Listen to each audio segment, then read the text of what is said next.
ఈ రోజు KBR park లో చావు జరుగుతుంది. దేనికంటే మొక్కలకి. కేబీఆర్ పార్క్ లో స్టే ఇచ్చినప్పటికీ వినకుండా, సుప్రీంకోర్టు స్టే వినకుండా ప్రభుత్వాలు చెట్లని కట్ చేసినాయి. దాని బాధతోటి ఈ రోజు చావు జరుపుతున్నారు. ఈ చావులో ఇక్కడున్న డాక్టర్స్ అందరూ జాయిన్ అయినరు. ఆ తర్వాత ఇక్కడ చూసుకుంటే చెట్లని పాడగా కట్టి వీళ్ళు ఇక్కడ నుండి క్యాన్సర్ హాస్పిటల్ వరకు తీసుకుపోతున్నారు. ఆ క్యాన్సర్ హాస్పిటల్ దగ్గర వాటిని కాల్ చేయడమో లేకపోతే పూడ్చిపెట్టడమో చేస్తారంట. అసలు కనుక్కుందాం, ఇప్పటి వరకు సుప్రీంకోర్టు స్టే ఇచ్చినప్పటికీ ఎందుకు ప్రభుత్వాలు మళ్ళీ అట్లా చేస్తున్నాయో కనుక్కుందాం. విజయ్ తో మాట్లాడదాం. విజయ్, అసలు ఏం జరిగింది? సుప్రీంకోర్టు స్టే ఇచ్చినప్పటికీ కూడా ఎందుకు ఆపలేదు? సుప్రీంకోర్టు 2021లోనే స్టే ఆర్డర్ ఇచ్చింది. ఆ స్టే ఆర్డర్ ఉన్నా కూడా దాన్ని అసలు ఎటువంటి కన్సిడరేషన్ లోకి తీసుకోకుండా ప్రభుత్వము నిర్దాక్షిణ్యంగా గత 2 నెలల పాటు ఉల్లంఘన చేస్తూ అన్ని నియమాలను ఉల్లంఘన చేస్తూ సుమారు 1000 చెట్లకు పైగా కొట్టేసింది. ఆ చెట్లలో ఉన్న ఒక కొమ్మ, క్యాన్సర్ హాస్పిటల్ జంక్షన్ దగ్గర ఉన్న ఒక కొమ్మని ఈరోజు మనము మోసుకొని అంత్యక్రియలు చేస్తున్నాము. ప్రభుత్వానికి మేము తెలియజేయదలుచుకుంటుంది, మీరు నియమాలు పాటించకుండా దొంగ ట్రీ ప్రొటెక్షన్ కమిటీ అని చెప్పి దాని తర్వాత స్టే ఆర్డర్ ఉన్నా కూడా స్టే ఆర్డర్ లేదని చెప్పి మీరు చేసిన అన్యాయానికి, మీరు చేసిన ఏదైతే స్కామ్ ఉందో తప్పుడు పర్మిషన్లతోని, అది సుప్రీంకోర్టు తిరిగి మీరు గమనిస్తే మే 18న చెప్పేసింది. స్టే ఆర్డర్ ఉండగా కూడా ఎందుకు ఇట్లా చేస్తున్నారని చెప్పి సుప్రీంకోర్టు మళ్ళీ జూలై 27వ తేదీ వరకు స్టే ఆర్డర్ ఇచ్చింది. సో మా వైపు నిజం ఉంది కాబట్టే కదా సుప్రీంకోర్టు స్టే ఆర్డర్ ఇచ్చింది. అందుకు ఈరోజు మేము కేబీఆర్ పార్క్ వద్ద వరల్డ్ ఎన్వైరన్మెంట్ డే సందర్భంగా ఈ ప్రాజెక్ట్ని వ్యతిరేకిస్తున్నాం. ఈ ప్రాజెక్ట్ పార్క్ లోపలికి డైరెక్ట్గా రాకపోయినా ఈ ప్రాజెక్ట్ ఎకో సెన్సిటివ్ జోన్లోకి వస్తుంది. ఎకో సెన్సిటివ్ జోన్ ఉన్నందునే ఈరోజు ఇన్నేళ్ళు ఈ పార్క్ కాపాడగలిగాం. ఏ రోజైతే మీరు ఎకో సెన్సిటివ్ జోన్లో పెద్ద ఎత్తున ఫౌండేషన్ లేసి, మీరు పెద్ద ఎత్తున తవ్వి అండర్ గ్రౌండ్లో అండర్ పాస్లు అని చెప్పి దానికి రిటైనింగ్ వాల్ వేస్తారో, ఆ రోజు నీళ్ళు అనేవి ఇంకవు, పార్క్లో చిరానుకుంటే ఎండిపోతుంది, లోపల ఉన్న జీవరాశులకి భంగం కలుగుతుంది, అవి జీవించలేవు. ఎన్నో నెమళ్ళు, 400కి పైగా జీవరాశులు ఉన్నాయి. Indian schedule 1 wild life protected pangolins కూడా ఉన్నాయి. సో వీటన్నిటికీ ఏమీ కాకుండా ఉండాలి అంటే కనీసం ప్రభుత్వం చేపట్టాల్సింది ఒక ఎన్వైర్మెంటల్ ఇంపాక్ట్ అసెస్మెంట్. ఏ విధంగా ఎన్వైర్మెంట్ ఇంపాక్ట్ అవుతుంది, ప్రభుత్వంకి ఏమీ చీమ కుట్టినట్టు కూడా అనిపిస్తలేదు కదా. ఎన్వైర్మెంటల్ ఇంపాక్ట్ అసెస్మెంట్ చేయలే. ట్రాఫిక్ తగ్గుతుంది అంటున్నారు, ట్రాఫిక్ స్టడీ చేసి బయట పెట్టలే. దాని తర్వాత హైడ్రాలజీ స్టడీ చేయలే. ఏమీ చేయకుండా మేము ట్రాఫిక్ సాల్వ్ చేస్తున్నాం, మేము ఫ్లైఓవర్లు కడుతున్నామంటే ఇవి మాకు నమ్మసక్యంగా లేదు. ఇవి మీరు పైసల కోసం చేస్తున్నారేమో అని మాకు డౌట్ వస్తుంది. మీకు అట్లా ఉద్దేశం లేకపోతే పబ్లిక్ హియర్ పెట్టుండ్రి. పబ్లిక్ హియర్ పెట్టి మా అందరినీ పిలిచి ఎందుకు చేస్తున్నారు ఈ ప్రాజెక్టు, పబ్లిక్ ఒపీనియన్ తీసుకున్నారా, అవేం తీసుకోకుండా ఒక ఎక్స్పర్ట్ కమిటీని పెట్టినారా, ఏం పెట్టకుండా ఫ్లైఓవర్ అంటున్నారు. ఎన్ని గంటలు ఇప్పటివరకు సుమారు 25 నుంచి 35 వేల కోట్ల వరకు ఫ్లైఓవర్లు కట్టినారు ఇప్పటివరకు హైదరాబాద్లో. తగ్గిందా ట్రాఫిక్? తగ్గలే కదా. అందుకే మేము అంటున్నాం ఈ ఫ్లైఓవర్ మోడల్ పెద్ద ఫేక్ మోడల్, పెద్ద పనికిరాని మోడల్. హైదరాబాద్లో ఇప్పటికే నీళ్లు ఫుల్ తగ్గిపోతున్నాయి. కొన్ని ఏరియాలలో ఎండాకాలం అసలు నీళ్లు ఉంటలేవు. ఇంత సీరియస్ సిచ్యువేషన్ ఉన్నా కూడా ప్రభుత్వాలు ఎందుకు వీటి మీద ఇంత కక్ష కట్టినట్టు మళ్ళీ చెట్లు కొట్టేస్తుంది అంటారు? అది మీరు అడగాలి ప్రభుత్వాన్ని. ఒకవైపు ఏమో హీట్ వేవ్ అని, ఎల్ నీనో అనే దానివల్ల హీట్ వేవ్ వస్తుంది. ప్రపంచంలో ఉన్న అత్యంత వేడిగా ఉన్న 50 నగరాలలో సుమారు 45 నగరాలు మన దేశంలోనే ఉన్నాయి. ఒకవైపు హీట్ వేవ్ని ఎదుర్కొంటున్నాము, నీడ లేక చస్తున్నాము, నీళ్లు దొరక చస్తున్నాము. హైదరాబాద్లో భూగర్భ జలాలన్నీ ఇంకినాయి. అట్లాంటిది 400 ఎకరాల నేషనల్ పార్క్ని మీరు అష్టదిగ్బంధనం చేసి చోక్ చేసేసి ఫ్లైఓవర్లు అండర్ పాస్లు కడితే నీళ్ళు ఇంకో చుట్టుపక్కల బంజారా హిల్స్ ఇడెక్కడ భూగర్భ జలాలు నిండవు, మళ్ళీ నీళ్లు ప్రాబ్లం. సో మీరు ఒక క్యూర్ అంటారు మళ్ళీ కోర్ అర్బన్ రీజన్. ఇదా మీరు కోర్ అర్బన్ రీజన్? ఇదో ఇట్లా పాడి మోయాల్సి వస్తుంది మాకు. కోర్ అర్బన్ రీజన్లో చెట్లకి పాడి మోయాల్సి వస్తుంది. దీన్ని ఎట్లా ఎదుర్కోవచ్చు? ఇప్పుడు హైదరాబాద్లో నీళ్ళ కంటెంట్ పెరగాలన్నా లేకపోతే హీట్ వేవ్ తగ్గాలన్నా ఎట్లా పెరగచ్చు? మీరే ప్రభుత్వానికి సజెషన్ ఇస్తారా? ప్రభుత్వం సజెషన్ ఇవ్వాలంటే ముందు వినడానికి సిద్ధంగా ఉండాలి. ఇన్ని రోజుల నుంచి మేము ఏడుస్తున్నాం, ఘోషపడుతున్నాం. ఒక్కసారన్నా మా మాట విని రండి పబ్లిక్ హియరింగ్ పెడతామన్నారా? వాళ్ళకు ఉద్దేశం ఉందా పబ్లిక్ హియరింగ్ వినే ఉద్దేశం? ప్రభుత్వం ముందు ఈ ప్రాజెక్ట్ వెనక్కి తీసుకోవాలి. ప్రభుత్వం ముందు ఫస్ట్ ఆఫ్ ఆల్ ఈ ప్రాజెక్ట్ పైన హోల్డ్ పెట్టాలి. సుప్రీంకోర్టు పూర్తిగా దీనిపైన ఎటువంటి స్టే ఎత్తేసినా దాన్ని స్టే ఎత్తేంత వరకు ఇంకో చెట్లు నరకనీకి లేదు. వీళ్ళకి కొంచెమన్నా సోయి ఉంటే చెట్లు నరకద్దని సుప్రీంకోర్టు చెప్తే చెట్ల పక్కన దవ్వుతున్నారు. అంటే మీరు సుప్రీంకోర్టుని అంత చీప్గా చూస్తున్నారా? నాకు అర్థం కాదు. సుప్రీంకోర్టు చెట్లు నరకద్దంటే మొత్తం ప్రాజెక్ట్ని చేయొద్దని, మీరు చెట్టు నరకకుండా చెట్టు పక్కన వేర్లు కనిపించేట్టు మీరు చెట్టు పక్కన దవ్వుతే అది చెట్టు నరికినట్టు కాదా? సో ఎందుకు ఇట్లా మీరు అత్యున్నత న్యాయస్థానం ఒక మాట చెప్తే దాన్ని మీరు గౌరవించాలి, మీ దగ్గర ఉన్న మీ వాదనలన్నీ వినిపించాలి, వినిపించిన తర్వాత మా వైపు న్యాయం ఉందని మీరు కాలర్ ఎగరేసుకొని దర్జాగా మీరు మీ పని మీరు చేపట్టాలి.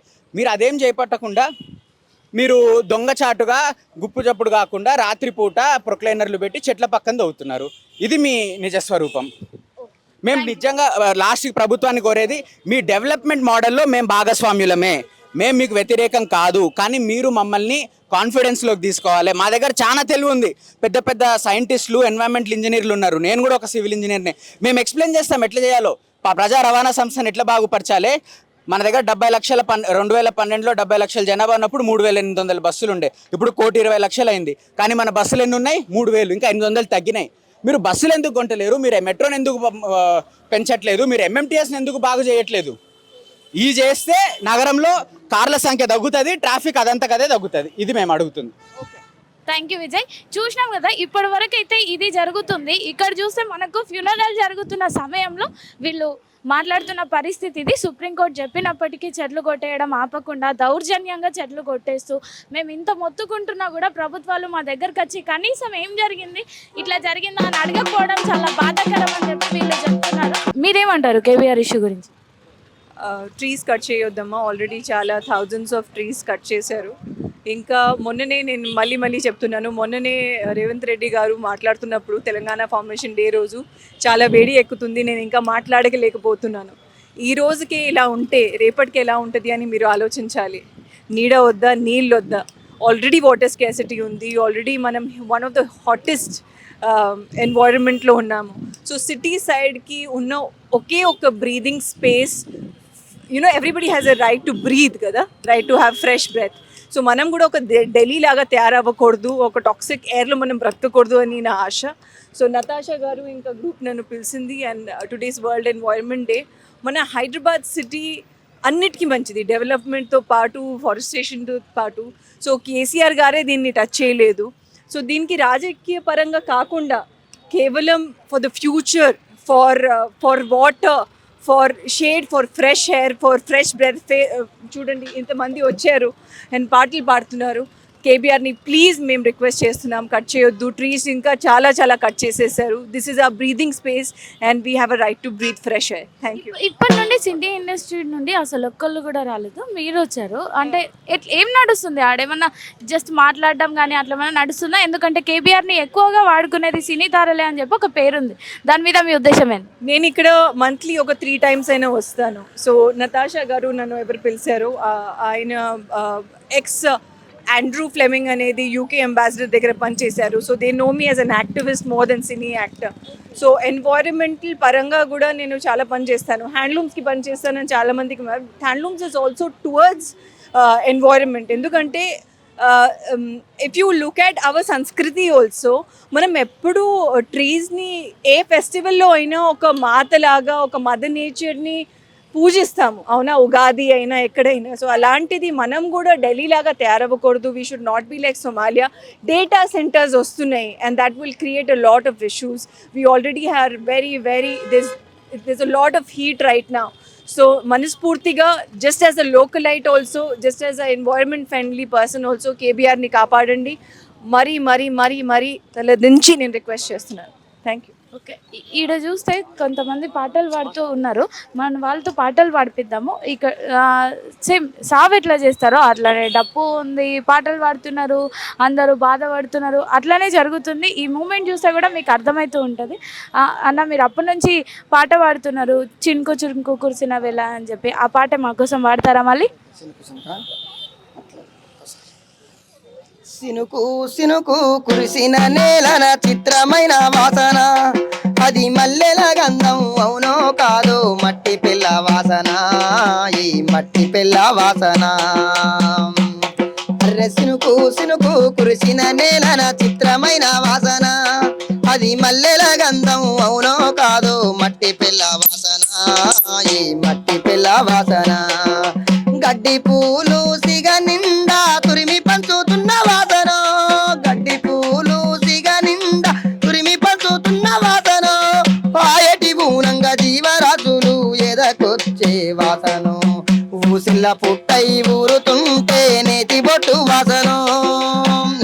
పుట్టై ఊరుతుంటే నేతి బొట్టు వాసనో ఆరుద్ర పురుగులు ఎర్రగా భూతల్లి వడిలో చేరగా నీటి గలగలలు కోటి తుమ్మెలు సరిగమలై పాడగా సినుకు సినుకు కురిసిన నేలన చిత్రమైన వాసన అది మల్లెల గంధం అవునో కాదో మట్టి పిల్ల వాసన ఈ మట్టి పిల్ల వాసన మిన్ను మన్ను తల్లి బిడ్డలను వాన జల్లు కరిపేను మిన్ను మన్ను తల్లి బిడ్డలను వాన జల్లు కరిపేను నిద్రలున్న విత్తుకు ప్రాణం మొలకెత్తి వచ్చెను ముగులు కుర్చీనో భూమి వడిలో పచ్చ పచ్చని బిడ్డలు ముగులు కుర్చిన భూమి వడిలో పచ్చ పచ్చని బిడ్డలు ఆ నేలకు లేడు తలుపు ఈ రైతుల ఈ ప్రజల కన్నుల ఏడుపు ఎండిన బీళ్ళ నెరలలో ఆ హైదరాబాదు ప్రజల బాధలు సినుకు సినుకు గుడిసిన నేలన చిత్రమైన వాసన అది మల్లెల గంధం అవునో కాదో మట్టి పిల్ల వాసన ఈ మట్టి పిల్ల వాసన పెండాలు ఆకులు సహజ ఎరువులు పశు ఎరువులు మటుమయమైపాయను పెండలు ఆకులు సహజ ఎరువులు మటుమయమైపాయను భూమిని ఎరువుగా మార్చే ఎర్రలు భూమిలోనే దచ్చెను మేక ముట్టని ఆకులై విజపు పంటలొచ్చెను మేక ముట్టని ఆకులై విజము పంటలొచ్చెను విత్తులోనే విజము దాగెను అర్రె విత్తులోనే విజము దాగెను ఆకు ముందే పురుగు ముట్టెను ఈ కేబీఆర్ చెట్లను రక్షించ మనమంతా కదులుదాము సినుకు సినుకు కురిసిన నేలన చిత్రమైన వాసన అది మల్లెల గంధం అవునో కాదో మట్టి పిల్ల వాసన ఈ మట్టి పిల్ల వాసన సినుకు సినుకు గుర్చిన నీళ్లను దోసిలయ్యి పట్టరా సినుకు సినుకు గురిసిన నీళ్లను దోసిలయ్యి పట్టరా మట్టి వాసనల మకరందము వరసల వీచరా చెరువులు కుంటలు ఆనకట్టలై నీటిని కాపాడరా చెరువులు కుంటలు ఆనకట్టలై నీటిని కాపాడరా కుండపోతలైన నీటిని కరువు నేలకే వేసరా కురిసిన నీళ్లను కాపాడుకుంటూ జనం సాధిద్దాము సినుకు సినుకు కురిసిన నేలన చిత్రమైన వాసన అది మల్లెల గంధం అవునో కాదో మట్టి పిల్ల వాసన ఈ మట్టి పిల్ల వాసన మట్టి పిల్ల వాసన ఈ మట్టి పిల్ల వాసన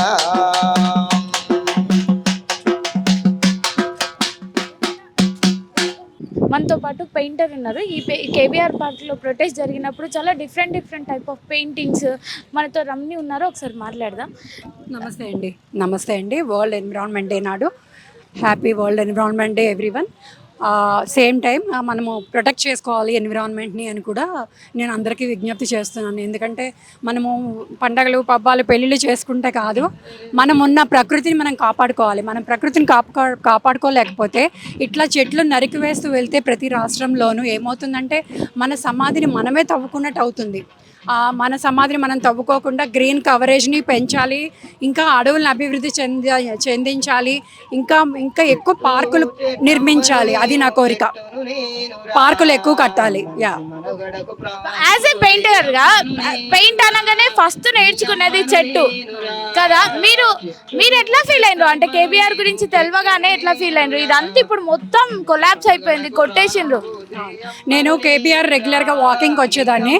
ఇప్పుడు చెట్లు కొట్టేస్తున్నా నాకు చాలా బాధ అనిపించింది. ఇక్కడే ఫ్లైఓవర్లు ఎందుకు, వేరే చోట కట్టచ్చు కదా. నేనుగా వాలంటీర్గా వచ్చి ఆ రోజు పెయింటింగ్ పెర్ఫార్మెన్స్ చేశాను నేను. సో చెట్లు అనేవి మనకి ప్రకృతి కదా, మనం మదర్ నేచర్ని మనం కాపాడుకోవాలి. ఒక తల్లికి దెబ్బ తగిలితే మనం ఎట్లా బాధపడతామో, పిల్లలకి దెబ్బలు పడితే తల్లి బాధపడుతుంది. సో ఇద్దరు కూడా ఒకరినొకరు కాపాడుకోవాలి. మనం ప్రకృతి మీద ఆధారపడి ఉన్నాము, ప్రకృతి మన మీద కూడా ఆధారపడి ఉంది. పచ్చని చెట్టును నేనురా పాలుగానే మనసునాదిరా పచ్చని చెట్టు నేనురా పాలుగానే మనసునాదిరా కొమ్మను మీ అమ్మను మీ కడపగలిగించే పండును పచ్చని చెట్టును నేనురా పాలుగారే మనతో నాదిరా మీ పొలమును దున్నిన నాగలై మీ పంటను మోసిన బండినై మీ పొలమును దున్నిన నాగలై మీ పంటను మోసిన బండినై అమ్మమ్మ చేతిలో కవ్వమై తాతయ్య చేతిలో కర్రనై అమ్మ పాటతో ఊగిన ఊయలయ్యా పాలటి పిల్లల ధోనినై పచ్చని చెట్టును నేనురా పాలుగారే మనతో నాదిరా పచ్చని చెట్టును నేనురా పాలుగారే మనతో నాదిరా నింగి మప్పల్ని వానగా మలచినం చేరు చిలకల్లి ఒళ్ళంత నడిపినం నింగి మప్పల్ని వానగా మలచినం చేను చిలకల్ని నీళ్లతో తడిపినం చెడ్డ గాలి పిలిచి మంచి వదిలినం మర్రె చెడ్డ గాలి పిలిచి మంచి వదిలినం మీకు ప్రాణవాయువుల్ని పోసినం మీకు కనువిందు చేతటి పువ్వులం మీ కడతారి కాచటి కట్టెలో పచ్చని చెట్టును నేనురా పాలుగారే మనతో నాదిరా పచ్చని చెట్టును నేనురా పాలుగారే మనతో నాదిరా అలసిపోతే నీడనిచ్చినం చల్లగాలితో ఒళ్ళంత తడిపినం అరే నిచ్చినం చల్లగాలితో ఒళ్ళంత తలిపినం ఎగిరే పక్షుల్ని ముత్తాడి పెంచినం లేడి పిల్లల్ని ఒళ్ళోన దాచినం ఎగిరే పక్షుల్ని ముత్తాడి పెంచినం లేడి పిల్లల్ని ఒళ్ళోన దాచినం అడవికొచ్చిన మునులను సాగినం వారి వృక్షమై మొక్కుల్ని చేసినం పచ్చని చెట్టును నేనురా పాలుగారే మనతో నాదిరా పాలుగారే మనతో నాదిరా మీరు కూర్చుంటే కుర్చీ పీఠలం మీరు పడుకుంటే పందిరి మంచాలం అర్రే కూర్చుంటే కుర్చీ పీఠలం పడుకుంటే పందిరి మంచాలం నిమ్ము కంటికి రెప్పాల కాసినం మీ ఒంటికి ముందర గడపలం మీరు రాసుకున్న తెల్ల కాగితం అరే రాసుకున్న తెల్ల కాగితం మీకు తెలివి పెంచినట్టి పుస్తకం పచ్చని చెట్టును నేనురా పాలుగారే మనతో నాదిరా పచ్చని చెట్టును నేనురా పాలుగారే మనతో నాదిరా